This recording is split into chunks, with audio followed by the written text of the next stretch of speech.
Oil ने 20th century को shape किया, लेकिन 21st सेंचुरी में एक नया एलिमेंट फोन से लेकर फाइटर जेट्स तक पूरी दुनिया को चला रहा है, सेमीकंडक्टर्स।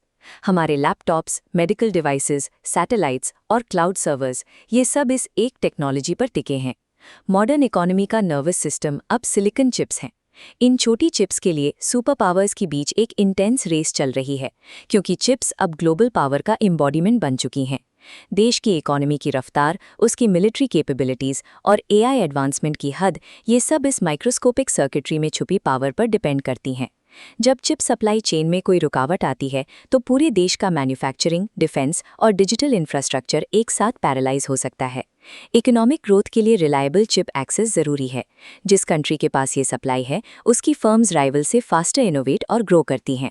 मिलिट्री साइड पर मॉडर्न रेडार, मिसाइल गाइडेंस और ऑटोनमस सिस्टम्स बिना एडवांस सिलिकॉन के अधूरे हैं। डिफेंस मॉडर्नाइजेशन अब चिप मॉडर्नाइजेशन पर ही टिकती है।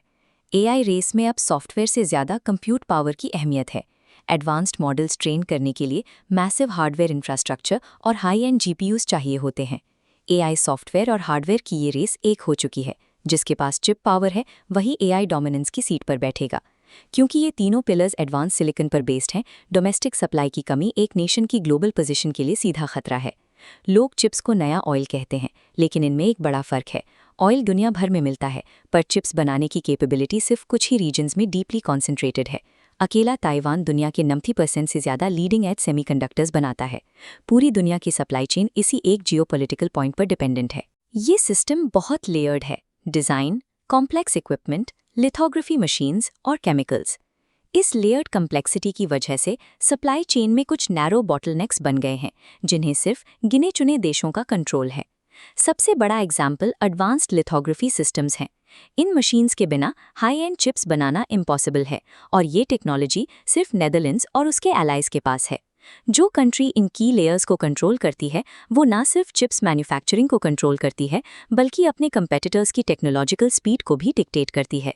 अमेरिका अब चिप मैन्युफैक्चरिंग को अपने और एलाइज के बीच सिक्योर कर रहा है, ताकि सेंसिटिव टेक्नोलॉजीज का कंट्रोल राइवल्स के पास ना चला जाए।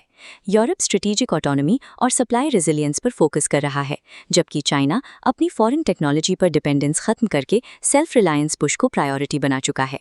इंडिया भी इस रेस में शामिल है। इंडिया सेमीकंडक्शन मिशन के जरिए देश अपने डिज़ाइन टैलेंट को लोकल मैन्युफैक्चरिंग लैब से जोड़कर एक कंप्लीट सॉवरन इकोसिस्टम खड़ा कर रहा है। सच ये है कि किसी एक देश के पास पूरी चेन नहीं है। ये एक डिस्ट्रीब्यूटेड एम्पायर है, जहां नोड्स अमेरिका, नेदरलैंड्स, जापान और साउथ कोरिया के बीच बनते हुए हैं। हर सुपर पावर कोशिश कर रही है कि वो इस स्कैटर्ड ग्लोबल चेन के ज़्यादा से ज़्यादा नोड्स पर अपना असर बनाए रखे। क्या सिर्फ चिप्स कंट्रोल करने से फ्यूचर कंट्रोल किया जा सकता है? एडवांस चिप्स के बिना एआई लीडरशिप और मिलिट्री पावर और इंडस्ट्रियल कम्पेटिटिवनेस, ये सब डिजिटल एज में इम्पॉसिबल हैं।